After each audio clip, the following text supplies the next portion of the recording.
Hello, my name's Taylor Gardner, and I'm a first-year medical student. I'm Todd Fernandez. I'm a first year medical student, and this is our study assessing the requirement rates of reporting guidelines and study registration in pediatric medical journals. So, adhering to reporting guidelines and clinical route trial registration are two methods that can help improve the quality of clinical research. And that's because both of those methods can help limit the amount of biases, but also increase the amount of transparency in research practices. So currently there's an inadequate coverage of those requirements of reporting guidelines and clinical trial registration in pediatric medical journals.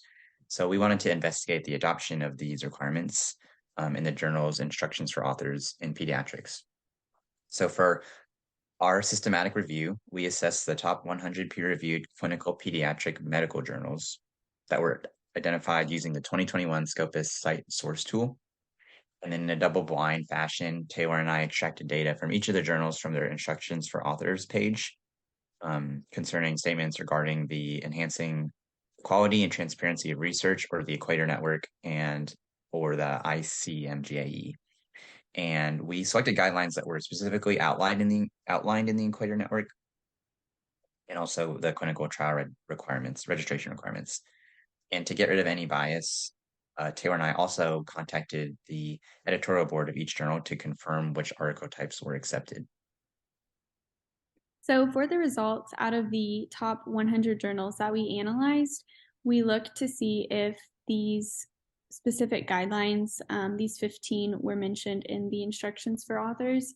So we looked at Consort, Prisma, Arrive, Care, Strobe, Spirit, Starred, Prisma P, Squire, Cheers, Tripod, Corec, SRQR, Quorum, and Moose. And as you can see, a lot of these journals did not mention guidelines whatsoever. And so then on the graph below the top one, it shows that 39 of the 100 journals did not mention Equator Network.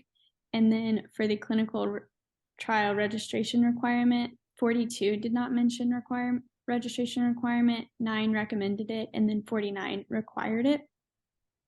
And so out of the 15 guidelines that we looked at, Consort and Prisma were used or mentioned the most. 31 journals recommended the use of Consort, while 22 journals required its use. 29 journals recommended the use of Prisma guidelines, while 12 journals required it. And then the two that were mentioned the least were Quorum and Moose.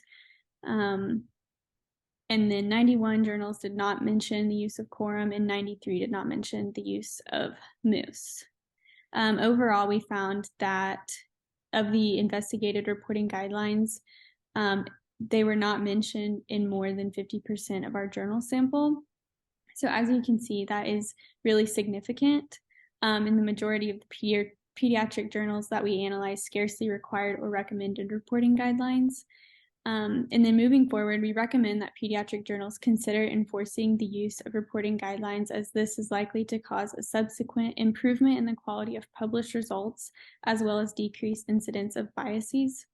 For our references, we included this QR code that will take you to a link that has all of our references listed. And then we'd like to acknowledge John Goodell, who is a part of our library services, and he helped us a lot in this project.